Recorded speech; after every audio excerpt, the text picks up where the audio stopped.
Hey everybody, I'm pleased to announce that this episode of the Honey and Absinthe podcast is brought to you by New Masters Academy, the world's #1 online art school.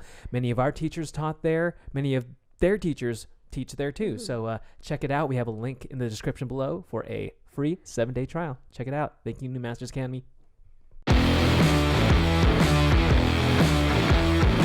Hey everybody, welcome back to the Honey and Absinthe After Hours podcast. We are your hosts. I'm Vincent, a background designer for animation. I'm Janet, the ex-Disney artist turned independent creator, and this is a podcast about all things art, business, and whatever we feel like. Today we're going to talk about unexpected ways to improve your art. We have been talking a lot about how there are a lot of ways that to improve your art without necessarily drawing all the time 24/7, and they're actually really important to an artist's growth and journey, because it's not all about just drawing like most people think it is. And these are things that we have been doing a lot recently, and we wanted to share all the tips and tricks and what we've learned over the past few years and also fairly recently. Yeah. And one of the very first tips, we'll start with the more drawing focused ones, and then we'll go more to the more random, obscure things. But they're very important. I think you guys should all stay till the end because there's something that we have started doing recently that have improved our art drastically. That we'll leave at the end. But the very first one is actually to draw with a Sharpie. We took this class at CSG Gallery by Dave Pimentel. He was the head of story at Disney, and eventually he went on. He's at a different studio directing now. Oh, he is? Yeah. But what he forced his entire class to do, what he's known for, is to draw with a Sharpie. And I am a lot more comfortable with drawing with crude tools like a Sharpie compared to you. Yeah. At the time, at least. Yeah. Because I really liked drawing with pen because I'm actually very light-handed. I don't know if you guys have seen my TikToks or whatever, but I can't get that dark with a pencil and stuff like that. So it's actually harder for me to render and to shade and to do all these things. So I actually like the immediacy of pen. But I had never drawn with a Sharpie before him.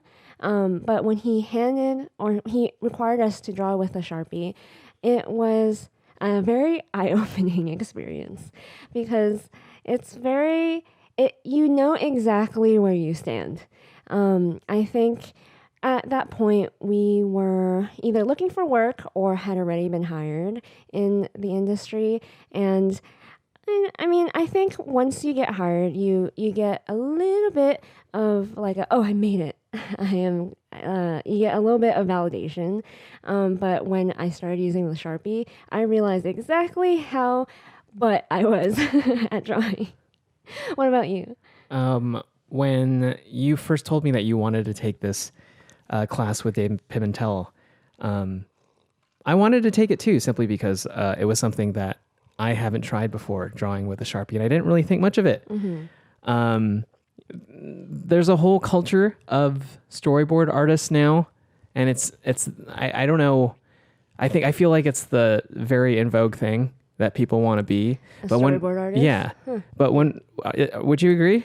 I think so, but I also don't know if we're like in a bubble. Yeah, that's the thing. Yeah. I mean, in the bubble, it seems as though storyboard artists are like really popular. And when we first started learning this stuff, this was like 5 or 6 years ago, and it was different. Like usually it was more viz dev centric. Everybody and their mother wanted to be a viz dev artist. Yeah, they wanted me a painter or a character designer, the fancy stuff, the stuff that looks cool. Therefore, they wanted, the really sexy, overly rendered drawings.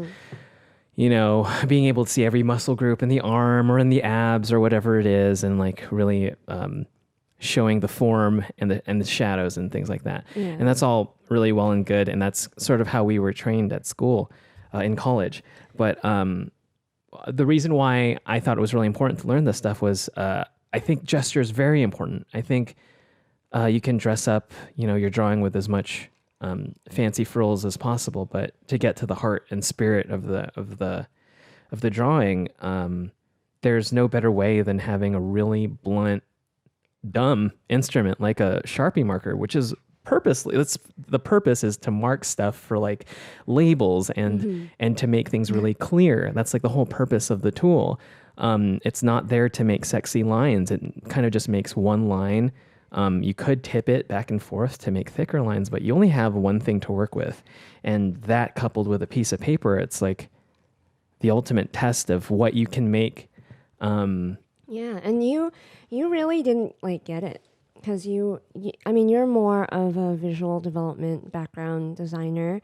So versus at the time, I think it was more natural for me because I had already knew that I was focusing on story and storyboarding, so it translated better, I Right. think. And I know I have problems with, I know what I need to work on as an artist. And one of the things I noticed about myself, and I don't know why it is the way it is with me, but I've always struggled with heavy-handedness. And that's one of the reasons why I took up inking, was an active retaliation to like fix that feeling of I am not good at having a light touch. Yeah. So I really wanted to take this Dave Pimentel class, even though I didn't really think much of it. I thought it was going to be, I thought like, how hard could it be to draw with a Sharpie? To draw with a Sharpie on one piece of paper? How hard could that possibly be? But turns out it's very hard. One of the hardest things ever. I'd pick it over painting a thing any day, and then painting's hard. Yeah. So because I grew up drawing with the ballpoint pen. Like I know a lot of people like the mechanical pencil or pencils or whatever. I like the ballpoint pen because I'm the exact opposite of you. I'm very light-handed and I have a problem pushing something like a pencil hard enough to get dark enough for stuff like rendering. And with a Sharpie, you really can't render. It's all about immediacy. And I was kind of getting there. I would use like a gray Tombow when I would sketch and stuff like that. But still, gray is just still so forgiving. Because you can still build it up and it's not as intense looking. But when the first time I did it, I also thought the same thing. I was like, I've been drawing for a while. I've used a lot of different kinds of tools. How hard could this be? Like, I think everyone who takes that class or like draws with Dave, they don't believe him at first. They don't understand like why draw with a Sharpie, like how why it's important, why it's valuable. But the moment I did my first drawing, I realized, oh, it's because if you hesitate even a little bit, it'll show. Yeah. Your drawing will, from the very first line, will be wrong or not wrong, just bad. I guess not appealing looking, not good to look at. Yeah, you're naked. It's like, especially if you've been doing it for a long time and you look at other people's work and your own work, you can see where you hesitated, where you thought about something. And this might seem impossible to a lot of the younger audiences, but we were told this by our instructors before, by our instructors all the time, that like they can see these things that we can't see. And our instructors for sure, not only in Sharpie drawings, they can just see, especially the best ones, look at your work and see where you were lazy or where you really, really tried hard or whatever it is, where you made a mistake. Yeah. And so I think drawing with a Sharpie is the easiest way to know where you stand. Like to get a very good idea of, are you rusty? Are you confident in your ability to draw? And it's a good gut check, because if I haven't been drawing for a little while, I immediately go to the Sharpie because it'll kick my butt. I'll know. It'll tell me that, oh, I need to whip myself back into shape a little bit. So now that we're in quarantine, or we're still in quarantine by this recording, I think one of the best things you can do, since you can't physically go to a drawing workshop, is obviously you can go to Croquis Cafe, which you talked about ad nauseum in your recommended online art courses or something like that. Check out that video. Online art courses, the best ones. where you mentioned Croquis Cafe because they have like a new video every day? They have not every day, every Monday. Every Monday. So there's like new content for you, a new model for you to draw every Monday. But like, if you want something more safe for work, one of my favorite things to do is to just pick any UFC match, and draw that. And one of my favorite things is to draw Beyonce's halftime show because she looks like a superhero in the halftime show. She's practically wearing something that looks like a superhero's outfit. She's striking these amazing, fantastic poses in between dances. So there's so much for you to work with and so much for you to learn. Beyonce obviously is just magnificent. Dancers in general. Yeah, dancers like in general. You know, they're lean enough so you could see the muscle groups and the shapes are really appealing. So highly recommend that too. Yeah. So. And our second tip is to study movies. And it's similar to using a Sharpie, kind of. It's still kind of related to the drawing aspect of things. But study movies as in like watch them. And then there are a lot of different ways you can study movies. And all the ways depends on what you're looking for. Yeah. So for me, if you are looking to be a storyteller, a storyboard artist, a comic artist, anything, a filmmaker even, obviously, it's great to stop the movie at, like, let's say there's like a scene or a sequence of a movie, to stop it every time the shot changes and to copy it, to draw each still in a little box. And you can get even further with that and jot down notes of the camera movement, or you could get a sweaty as the type of lens or whatever it is. Yeah. The more you invest in it, you could just draw it, or you could really, really study it and really take it apart and write down every single thing that you notice. Yeah. Which is one of the ways I study movies. I study movies a lot of the times without even drawing. I just like to kind of ruminate and think about what the director's thinking or who the cinematographer's thinking. So when I'm studying movies in that way, what I like to do is jot down like a time code for whatever note I see. Say we're watching Die Hard, and then I noticed John McClane when he's taking off his slippers and he's like talking about how the carpet feels really good. And I just thought like that's totally a device to have him not have his slippers on so that he can have this dilemma of stepping over glass later on. And if I, make those kinds of notes, I get to jot them down per the time code.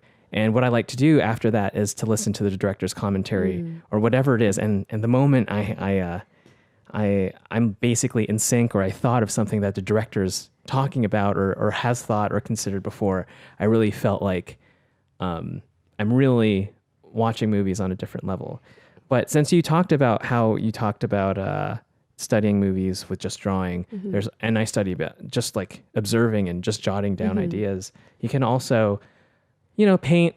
You can paint the stills the scenes, and that's really good too because like cinematography, photography, and painting, they're all studies on light. So, and they're all like obsessed with all those mediums are about lovingly portraying light. So painting it is one of the best things you can do. Yeah. Also, if you want to go like even further, one thing I did in college was when I took this class, Language of a Moving Image, they gave us, different scenes from movies. They gave us a scene from Blade Runner, a scene from Darren Aronofsky's Pi, a scene from Amelie. And for 2 weeks, the assignment was to copy as best as you can, 1-to-1, as best as you can, the 20-second or like 30-second clip of the movie. And if you're, striving to be a filmmaker or a cinematographer or whatever it is, even I highly recommend this for designers and story artists as well. Like, get out there and really try to replicate what you see in a movie, and you'll really understand how intricate these things and how difficult these things are, how hard it is to make a movie. Yeah, for me too. I think coming from like a family of immigrants, who were very not Americanized and were not into pop culture at all. I didn't get into actual movie watching until college. And it was because I knew I had to learn and I had to catch up with a lot of like movie history and stuff. Like Vincent is such a bigger film buff than me. I feel like I've been living under a rock for the first, I don't know, 20 years of my life. So you've actually shown me a lot of movies.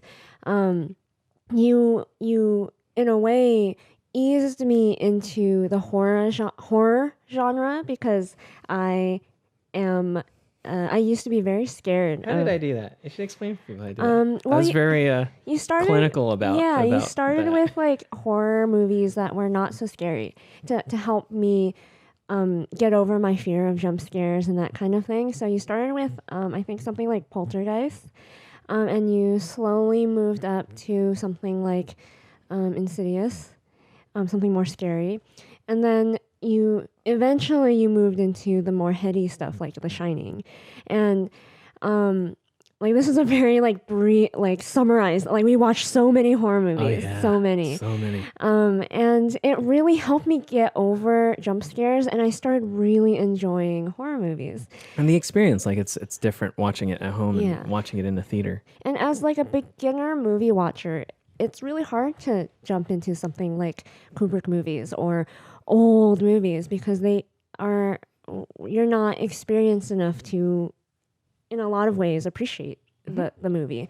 But the way you eased me into a lot of movies, a lot of genres, and a lot more difficult movies was to like prep me. But like by starting with something that's very easily digestible, and I don't know if a lot of people know this about me, but I also really like bad movies. I don't know why. I have an affinity towards really bad movies. I appreciate them. And part of this advice is yes, study the movies and like draw from them, paint them, whatever, but also just watch them. Just watch all of the movies. So as much movies as you can. Yeah. Old movies, new movies, bad movies, good movies, all different types of genres. Because ever since we got together and you really like tried to catch me up with pop culture and to like as a storyboard. You literally lived under a rock. Yeah, literally. Like you guys wouldn't believe how little I knew. Especially, it's so embarrassing because I wanted to be a storyboard artist. I wanted to be a director, and I hadn't seen all these movies. Like, for example, I hadn't even seen Lord of the Rings and Star Wars until fairly recently, in the past like few years. And you made me like binge all of them all together. So I have like that amazing experience of never having watched a Star Wars movie before ever in my life, and then going like chronologically, and then we watched like the prequels, and I remember hearing someone who was like, "Oh, what I would give to be able to watch it for the first time like you." like again, because it's a special experience, I think. But yeah, it's important. I know so much more about storytelling now because I'm just more knowledgeable about what's been done. So I don't feel ignorant, and I feel like I don't have to reinvent the wheel in a lot of ways too when I'm storyboarding or thinking up of stories, or even like it applies to making YouTube videos too, if that's something you want to do.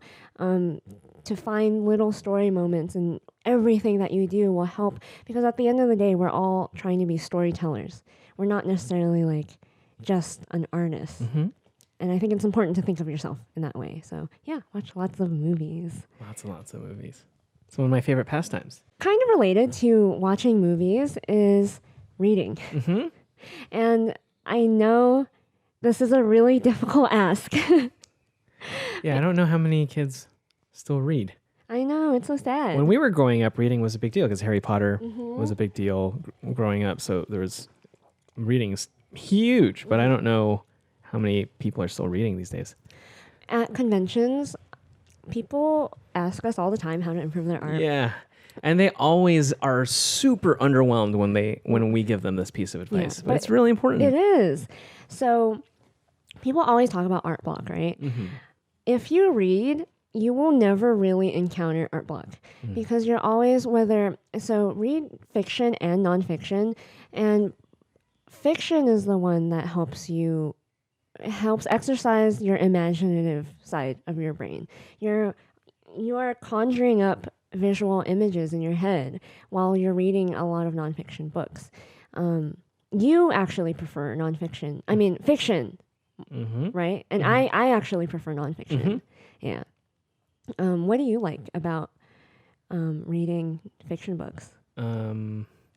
I think it's really important to read fiction because when you're reading, especially when you're really, really getting into it and you're getting into that zone, that meditative state, your mind obviously starts creating the entire scene of what you're reading. So if you're reading something from Tolkien or, something high fantasy, your mind's basically playing cinematographer, director, casting director, it's acting, all this stuff your mind is doing all at once. And that's like all that horsepower is really, really good for you to exercise all at once. And, like when you're reading something and how vividly those pictures of whatever you're imagining appear to you, that's basically what you need when you're making art. You need to be able to visualize things, and you need to be able to like close your eyes or just go into the scene without it ever existing, without you ever even writing about it.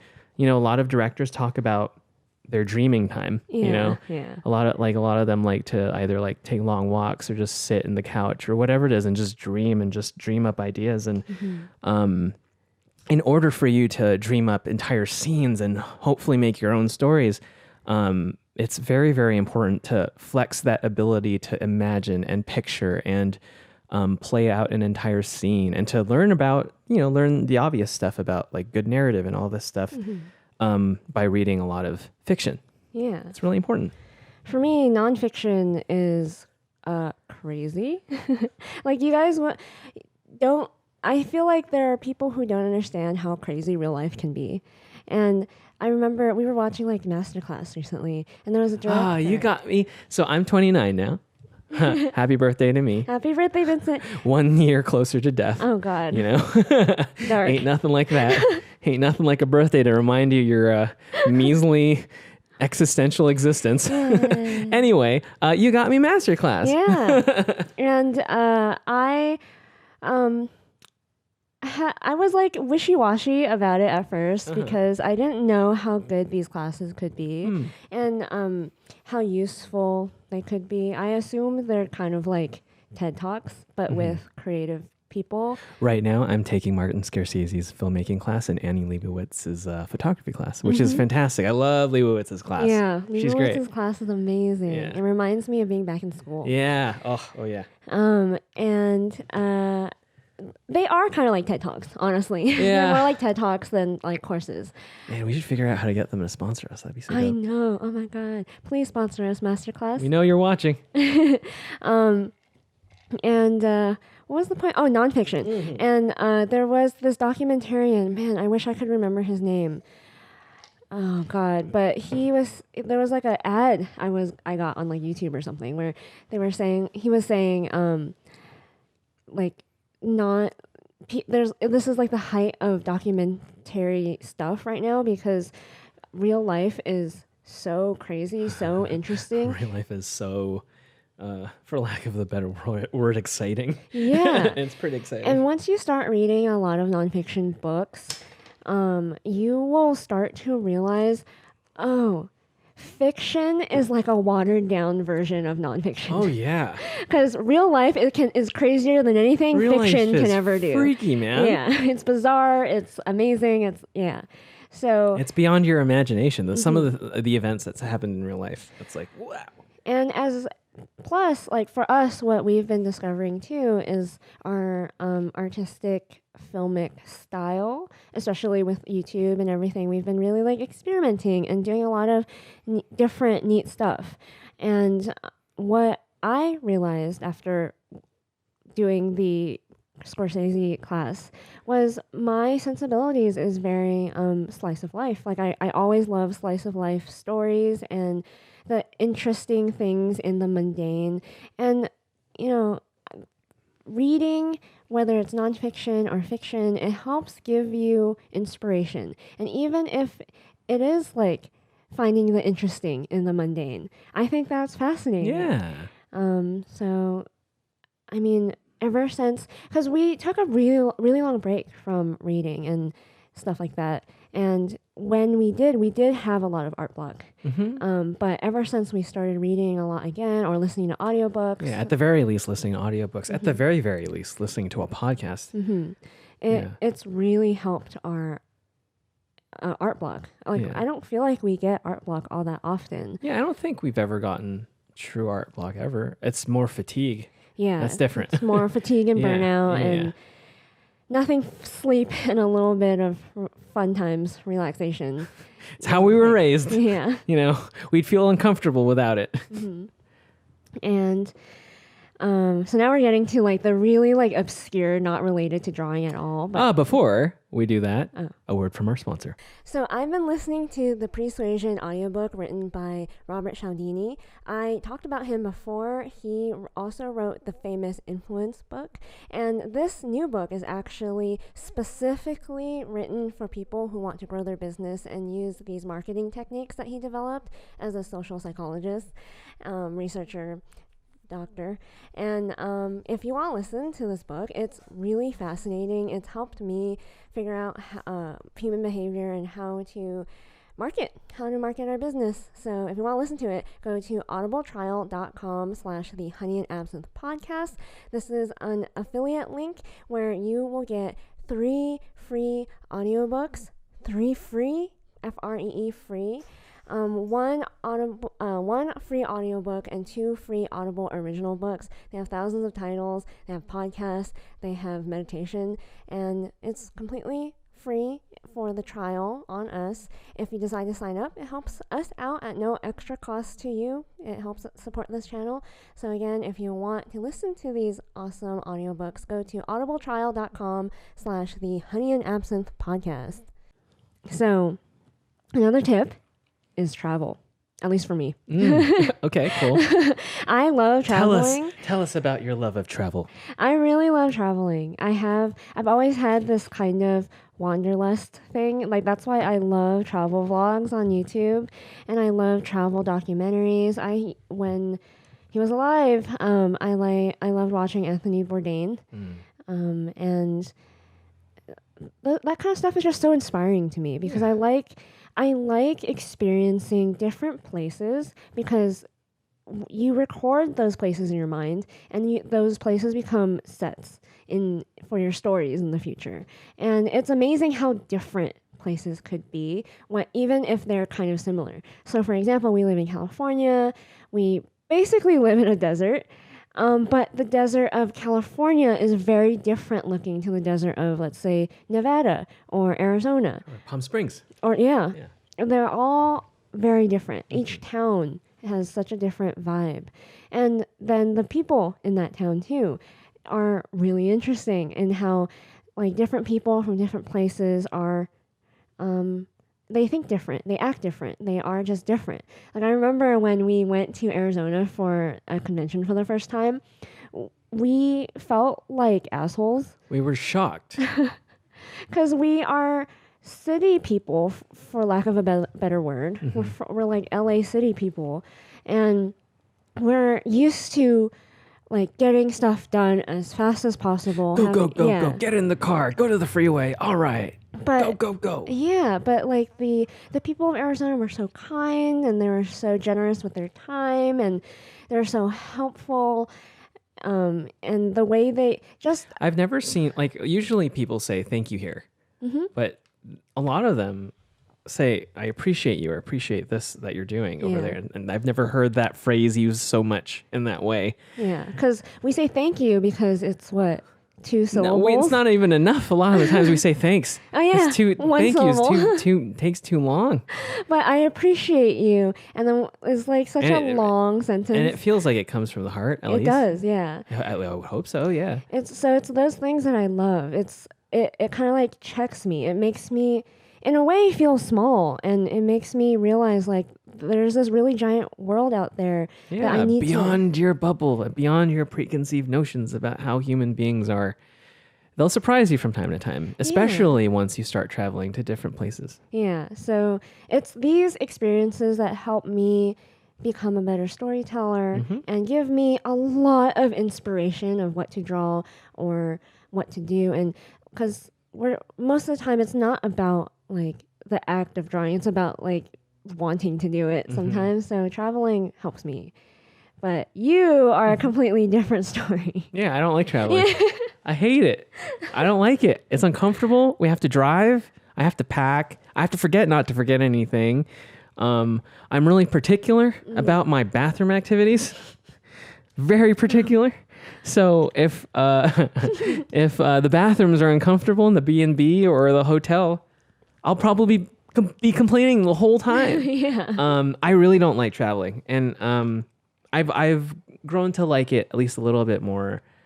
I've grown to not just tolerate it. Yeah, I've grown to like it. Like I've never really been outside, beyond LA, other than Nevada, because my grandparents live there. But because of you took me to like neat places like Arizona or different like really neat places in California. I can understand and see why like one day, and you especially when we first started dating, you would talk all the time about how you want to go to Japan and how you want to go back you want me to visit Hong Kong and all this stuff, and I just keep telling you like, why? Little Tokyo's right there. Chinatown's right there. Why do I have to pay for a plane ticket 8 hours listening to babies cry and people fart and all this stuff and the TSA checking out my junk and all this stuff? And why do I have to do all that when everything is here? And like my point is, I love the city. This is where I grew up. This is where, like, for better, for worse, like, I grew up. I was raised here. I went to school here, fell in love here, got mugged here, like everything, like everything you could ever ask for in the Los Angeles experience. I've at least experienced a good handful of it, and I'm really romantic about Los Angeles. I hopefully in the future podcast I get to really wax poetic about this place, but I get really romantic about it. And when I see old movies, really old movies from the 50s, or even most recently, Once Upon a Time in Hollywood, I get it. Like this whole thing, this whole obsession in, Tarantino being enamored with this town, David Lynch, lots of directors who are like really, really into Los Angeles. Like, I get it. It's beautiful. Like when it's 6 or 7 o'clock and it's summer and the sun's just like kissing everything and it's gorgeous. It's like, it's hard for me to want to go anywhere else. And because like I can't not compare it to home. Yeah. And there's like a lot of little things that make me really uncomfortable because I love my home so much. Like, for example, when we're in flatter lands, it's really uncomfortable for me to not see any mountains. Yeah.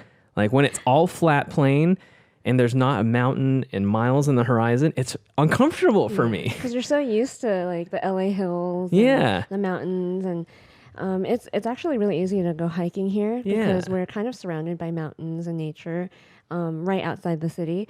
And your example of a good time could be like maybe hiking and exploring the wilderness and the most exotic areas of the world. For me, I get really romantic about skating in LA. The concrete jungle, the graffiti, the smells.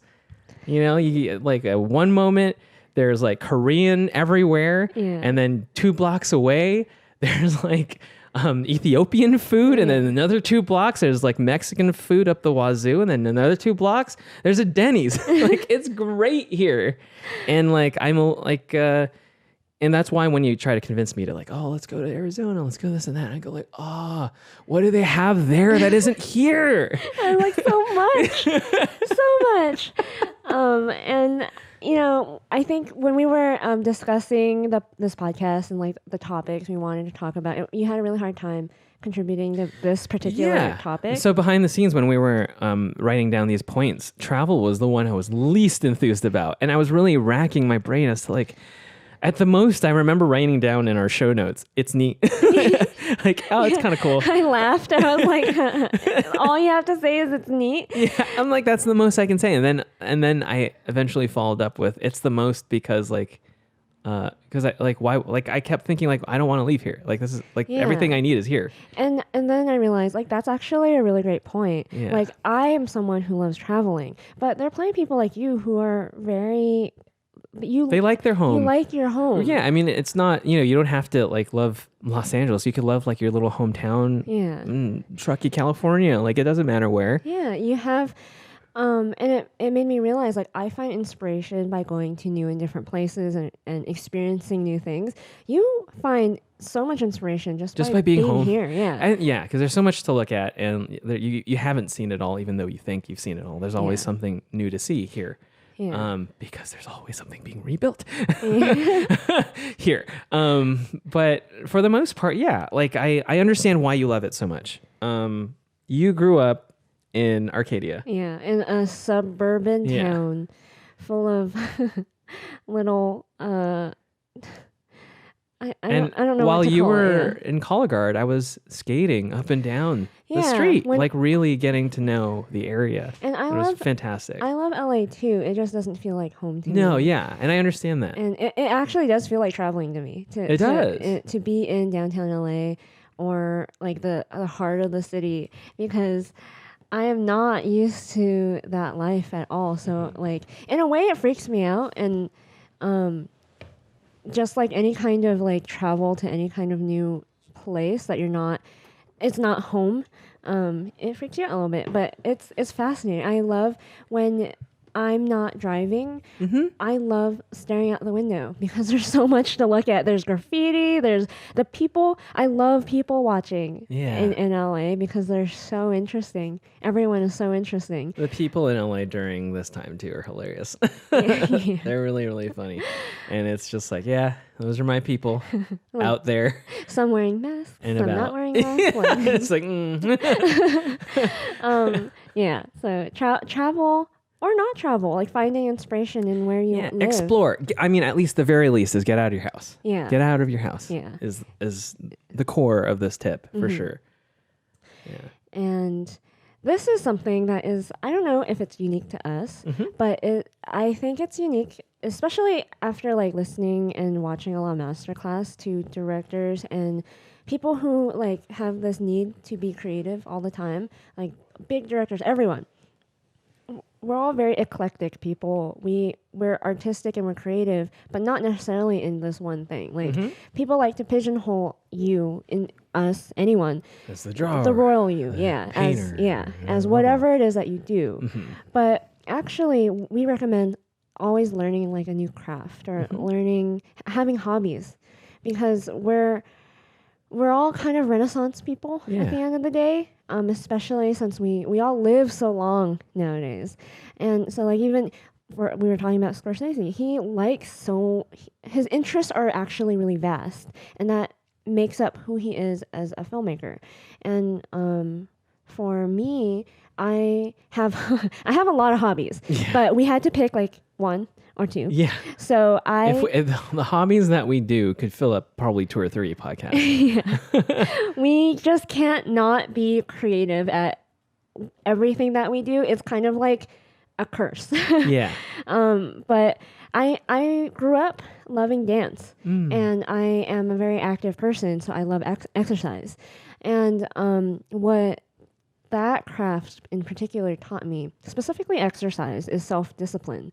It really trains your stamina, and it makes you realize if I can work really hard to run or to weightlift or to do this very physical activity, I can use the same mentality towards everything else, all the other creative passions that I have. The main point for this one is like the more things you learn, the easier it becomes to learn. Like you get better at learning when you are learning a lot of different things. And for some reason, especially after art school, the school that we went to in particular really gave us the tools to learn and dissect anything, whether it be cooking or whatever new activity it is, to just break it down and to understand what's important and what's, it's almost like we're really good at creating a whole course for ourselves when we decide to cook or you want to exercise or dance or whatever it is. Yeah. For you, I mean, it should be obvious by now, but if you guys are new listeners, Vincent loves music. Yeah, I almost every other podcast I mention, I play guitar just because it's like a different mode of creativity. Spend a lot of time every day, 8 hours every day, 5 days a week drawing and or painting or whatever it is, like making art for the show that I'm on. And I have accepted that I'm a really creative person that, even though I could just draw all day or work on that thing, I really enjoy listening to music, playing music, making movies with you, reading, writing, making podcasts, making content, all this stuff. And I'm just really enamored by that. So when I take time to play music, I really, it gives me as much pleasure and it brings as much pleasure as, a good session of drawing. When I'm drawing, I like to think of pictures or neat ideas in my mind's eye, and I like to jot them down and draw. And that's fun. But it's a different thing when you use music, like sound, and you have these sounds and ideas for these phrases, almost like something that you want to say in your mind, and you just sit there. What I like to do is like to sit there, put on a jam track, and just like talk and just use notes and explore and make music. And it's kind of amazing how many principles between like all of these different art forms have the same sort of, principles, whatever it is, like for example, contrast is in music, spacing, dynamics, everything. The contrast in food, where you want something that's sweet and sour or something that's salty, but also a little tangy to cut through like all that like heavy savoriness. Or the fatty, cut through the fat. And whatever. It's amazing how, like, I love cooking and I love food, and I love watching food documentaries and like really hoity-toity chefs talk about their creative process, and they talk about it exactly the same way a filmmaker talks about making a and then film. you start to realize that all of this is connected. They're all the same. That's why it's important, like especially if you're working in animation right now, let's say, please take up another thing. Please broaden your horizons, meet other people, talk to more different varied people who are more musical, who are more athletic, who are just talk and interact, broaden your mind, because I'm telling you, even though like you're not drawing, you're helping yourself as an artist. You're meeting new people who could eventually be stories in your own art. You're learning new ideas, new philosophies to maybe improve your practice routine. There's so many things that meeting people, going outside of your comfort zone, purposely leaving your bubble and trying to meet with people who are more musically minded instead of visual. There's so much. And then like really being fascinated by the interconnection and how much you have in common, even though you're completely different people who are into completely different things. Yeah. For me, I am really fascinated by athletes, because anyone who has ever done a sport or done anything very physical in their life at a very high caliber understands is less about the physicality of the thing that you're doing, and it's kind of a mental game. Like, even if you've ever run before, knowing like to get that faster time or to run a longer distance, it's all about like, if you believe, you can do it. Yeah. So for example, I'm terrible at exercise. Janet has been the one to help me ease into it, and now I love it. I can't live without it. But for example, what Janet's trying to say, excuse me, this beer is making me burp a lot. For example, you're running, right? And you're really, really fucking tired. Yeah. And everything in your mind, everything is screaming for you to stop. But like the finish line is right there. Yeah. You could just like take it easy, or you could just push yourself really, really hard and get to the finish line. That scenario is the same exact mental kind of negotiation you're going to have with yourself, as in, let's say, the 14th week of your art class, or finals week. the crunch time when you're doing a project for your video game or your movie or your TV show. It's the same thing. At the end of the day, whether it's your drawing ability or it's your physical strength, eventually it comes down to your ability to like control yourself and be disciplined. Yeah. And I find that like, nerdy artist types tend to be like chagrin, that jock athletic type a lot too. Yeah. But I definitely was kind of that way, even though I was very active growing up.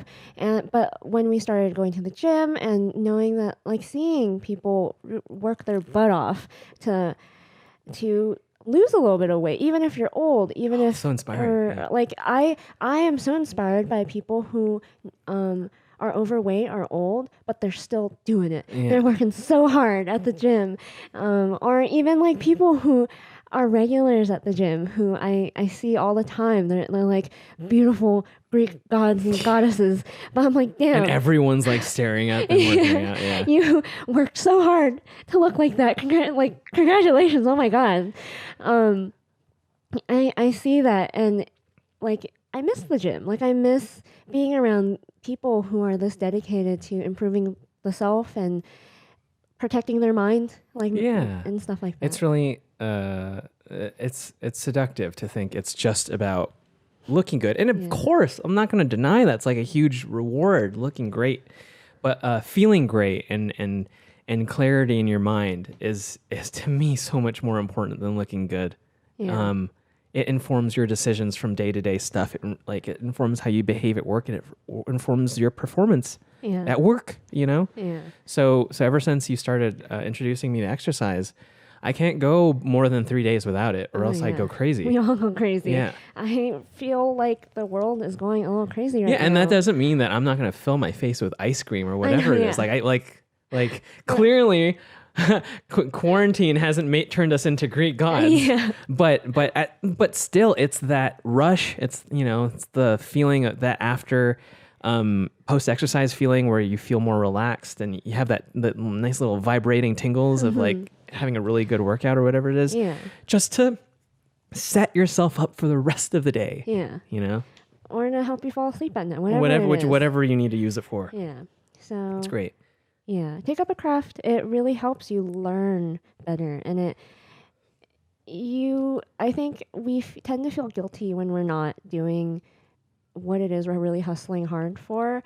But those little hobbies, they actually do help you in the long run. Yeah, a lot of people are concerned about kind of standing out, or what's their own style, what's their own voice.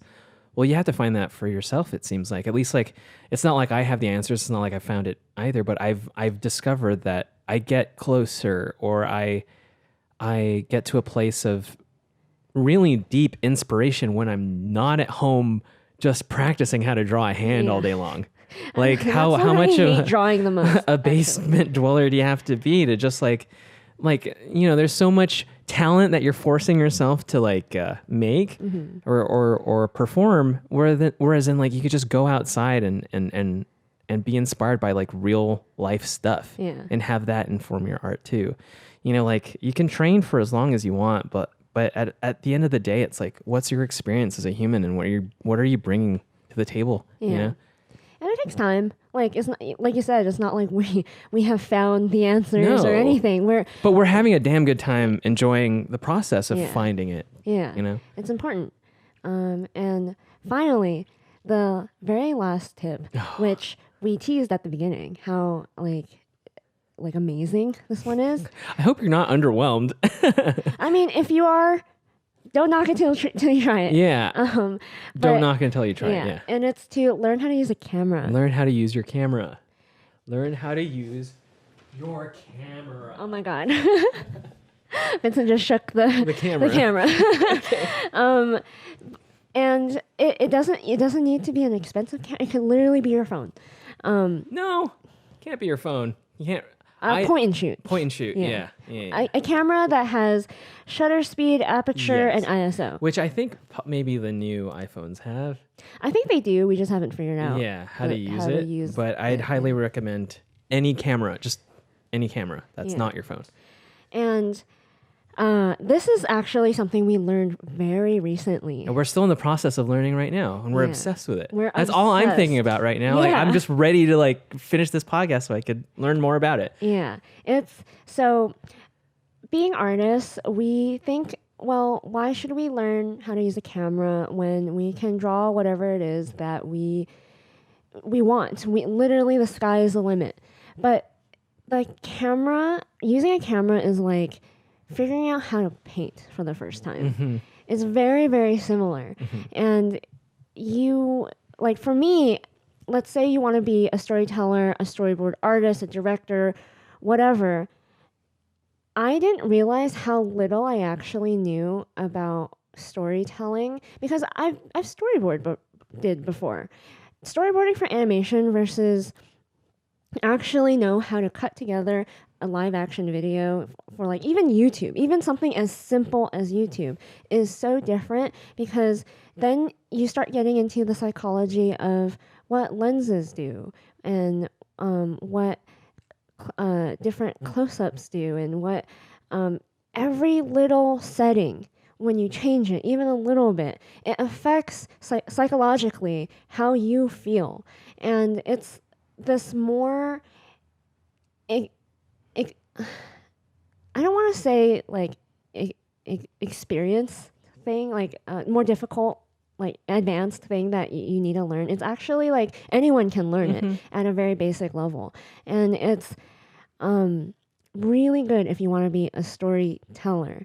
And even if you don't want to necessarily tell any kind of sequential story, be it like in video form, comic form, animation, whatever, it's still great in terms of like if you want to make a really good still image. Because imagine like every time you take a photo, you're composing, you're painting with light, and there's so much to it that like we are still learning how to do. We're still in a way beginners at it, really, even though we know how to compose it. We know all these things because of our art education, I guess. It's something that has filled our past 2 weeks, and I feel like my drawings have gotten better because I've learned how to draw in different lenses. It's fascinating. How did that work? So, and first, let's preface with, I guess I'll preface it with how obsessed we are with getting lenses. Yeah. This, like, I think a few days ago marks like the third or fourth lens that we borrowed from Sammy's. Yeah, we've been renting lenses, so we know exactly what we're getting. Yeah, so lately we've been really obsessed with lenses, and lately the question that we've been trying to answer, and I know this is really sweaty, but hopefully you'll stick around, is like what lens best represents the way we see the world. And that is how powerful a lens is. Yeah. Literally, there is a lens that could probably the best approximation of how you perceive the world in terms of like how you would romanticize a scene, or how you would, how those like, and sometimes in movies, people kind of tell a retelling of what happened to them, and then fade in, and then they kind of like have their own lens on how like the world is. That's sort of like how it is. And we were wondering like what best represented us, and I, being a little bit more romantic and a lot more just kind of wanting to be more comfortable with other people, I like that 35 range, maybe like 24 of that natural look with a little bit of like romantic blur and bokeh in the back. But you were different. Yeah, am more cold, and I don't like to Surprise, surprise. I don't like to be so buddy with people, especially off the bat. I don't feel that comfortable with people, with anyone outside of you and my family and my close friends and stuff like that. So I don't see the world like that at all. I see it with a lot of drama. And there are certain things that you start noticing about yourself the more you draw. Your own preferences. So when I was going through school, I had a painting teacher. He was kind of like getting the feel for everyone, what everyone's unique preferences are, and wherever he said wherever you decide to sit all the time when you're doing these painting workshops, it says a lot about what you prefer. And I always liked sitting up front, down low. And he was like, "You like drama." And I do. I like extremeness. I like drama. So I like the 20 millimeter lens. Like 16 is too comedic and ultra wide. Too epic. Yeah, it's way too epic. But 20 is a nice, like, I don't like being comfortable. I don't like feeling like I'm so close to you. I like the epicness of it. And whereas in the 35, just the nature of the lens makes it feel more intimate. Yeah. Like I'm sitting right next to you, like really, like right next to you. Whereas you're in the scene. Whereas it's like you choosing the focal length 20 dictates like, I don't want you that close to me. Yeah, there's a level of separation. There needs to be distance between us, and that's the thing. That's like the craziest thing about lenses. It's like you can impose so much stuff on a lens. So when we were looking at lenses, like I kept going, okay, what does like 50 look like? Especially since we really got into lenses, prime lenses with really low stop, so you get like that really deep depth of field. So we were just browsing, and I just kept thinking like, what does 50 look like? And then I'd look at it, and then I'd think really hard about like, how does it make me feel? And then once I figure that out, I think about like, okay, how can I apply this, and how do I make other people feel a certain way? Yeah. It's that kind of stuff. Yeah. A very easy, very basic way to think about it is like wides, ultra wides, like 24 to 16 or lower. Let's just explain it like people are babies. Yeah. Because I would like that to be explained to me like that. So let's say, so there's these things called lenses, right? I'm sure you know what those are. And there's a number that corresponds with the focal length, which is basically kind of how zoomed in you are is the best way I could explain it, right? So wides are like when you can see like everything. It's like a really wide shot. You can see the buildings and the landscape. Sometimes when you get really wide, that's when you get like fisheye lenses and the perspective skews really and warps, everything. And then when you get more natural, it's akin to like the way your eye sees things is in the like 30-ish range. And then when you get lower than that, like around like 50-ish, it gets more dreamlike. And it feels more surreal, is the best way I can describe it. And then when you get down to like the 200s range, that's when it feels like very voyeuristic, like you are all the way like across the building. Feels like you're looking through a telescope or a sniper scope or something. Binoculars or something. And the reason being is because of compression, and it actually changed like how the way your face looks in these different types of lenses. Oh, it looks completely different. Completely different. So because I see things in like 20 millimeter in this really dramatic lens.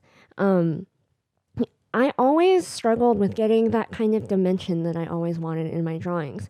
But when I learned about lenses, when I learned about all these technical aspects of lenses, my drawings got more dimensional because I figured out just by taking a lot of pictures, just by doing a lot of videos with our new lenses and stuff like that, I figured out like, oh, this is how I push perspective so subtly in things like a portrait, a face, these like fan art things I'm doing of like My Hero Academia or whatever.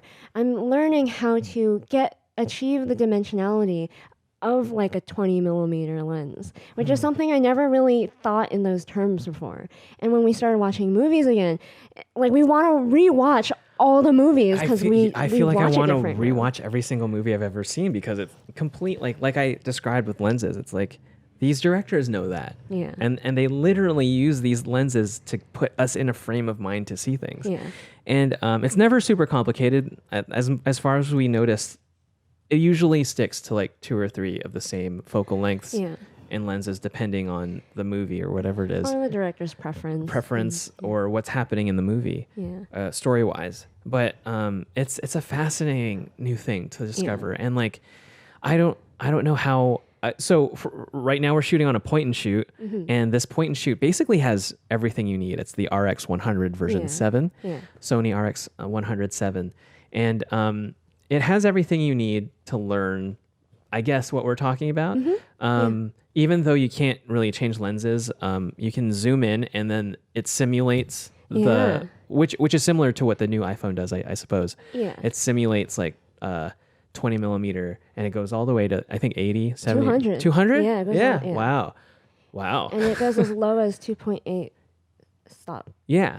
So it still goes deep in what you call that? These little point and shoots. They are a beast nowadays. Like you really don't need these larger, more expensive DSLR cameras to learn what we're talking about. And I'm pretty sure you can do this with your phone as well. We just haven't like fiddled with the settings yet. But and like I'm sure if you're still in school, even high school or even college, take a photography course. Yeah, it's so important. Get an old Canon AE1 and just go around with some film and take pictures and frame things and use your lens and all of that. Because like this is like, it's amazing how for me, when I'm going out and making art, I see the world in a way and I'm trying to kind of represent it in a drawing, right? With a camera, it's really neat because I could really design and show everybody like how I see the world. Like this is how I see everything. Yeah. So what you described, or how I described, like I see the world in this very romantic, ultra romantic, like heavy bokeh, lens with the subject or the picturesque scene of the city or whatever it is. You are more about like the drama. Yeah. And that says so much, like just a small lens change says so much. Yeah, it really does. And I really feel like in the past few weeks, I've learned more about the art of art than like in the past 4 years. I've never felt like an artiste until like now. Yeah. I'm really exploring everything. Like we're watching movies and learning filmmaking and we're learning about photography. Like we're really learning about photography. Whereas in like before, it really didn't interest us in the slightest. Yeah, and you'll start to notice too, if you are perceptive, your best art teachers, your favorite directors, the most knowledgeable people about art, even if they're not photographers at all, they speak in photography terms a lot of the times, and they understand what the psychology of all these things, how powerful it is, more than your average art teacher or artist or whatever. And I am rethinking about like all the art teachers we've ever had, all the podcasts and director commentaries we've ever listened to, and you know like each person's preferences and why it is. You recontextualize everything once you learn photography. It's people think photography is as simple as like, oh, it just captures real life. You just point the camera at something, you take a picture, and it is what it is. But there's so much artistry actually involved in it. There's so much artistry. Another thing you can do is, have your camera up, have your subject, and instead of manipulating whatever you can manipulate with the camera, manipulate the light in the space. Yeah. Because like I mentioned before, like painting and photography, videography, like cinematography, it's all the study of light. It's how light goes, wraps itself around the surface of an actor's face, or how the light behaves when it's dusk as opposed to the afternoon. Yeah. It's all different, and when we're taking pictures or when we're painting a scene, we're painting, we're dealing with light. So if you have your subject and you have a ton of fun little lights, even like light construction lights, hardware lights, lights that you find around the house, put them around and be creative. Don't just point it at your subject. Be experimental. What happens when you point it at the ceiling? What happens when you point it at the floor? What happens when you point it behind them? Combine different lights. Start with black and white and then go into color. There's so much you can do. And like, you could sit there and paint your subject, but you could photograph it too, and you can learn different things. And it's just like, I would hope this like a new generation of artists like really are just like really eclectic, fascinating people who make like, I would love for the new generation, this decade of 2020 artists forward, to not just draw cartoons for animation, be famous. I would like them to actually make art, like be photographers and filmmakers and still be able to draw cartoons, but like do a portrait and a cartoon strip and a music video and make an EP. Like I want an artist to like, I want the new generation of artists to really break the mold of what is expected of us. That would be so neat. Yeah, it's something that I realized these past few weeks is that my career in animation, when I was in animation, so many people are so ignorant to this, and yet we have this like chip on our shoulder, like we've made it in Hollywood, we're these animation artists or whatever. But like, I realized why we are just not quite. A lot of us aren't quite as knowledgeable or artistic as like our live action counterparts. I really do think if you are an animation artist, or you have dreams of working in animation or whatever it is you want to do, you will become a really dangerous artist if you learn how all of this works in live action, in filmmaking, and even if it's just still photography, or if you want to make YouTube videos. I even recommend, like, everyone should make YouTube videos. Everyone should make a short film.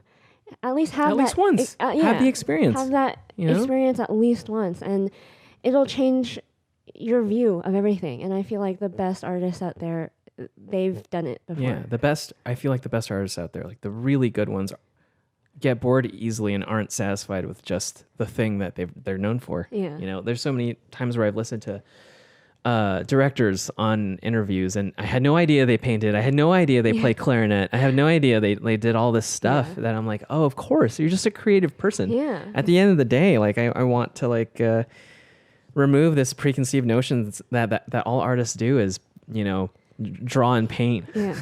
We should. It'd be nice if we did more, like if we were known for more than that. Yeah. Because we do. Like, I feel like creative, like artists can't just do the same thing over and over again. They like, it feels like there's always something they want to say, and they won't be satisfied unless they say it with a guitar or a painting or a camera, Like it drives you crazy. Yeah. It really does.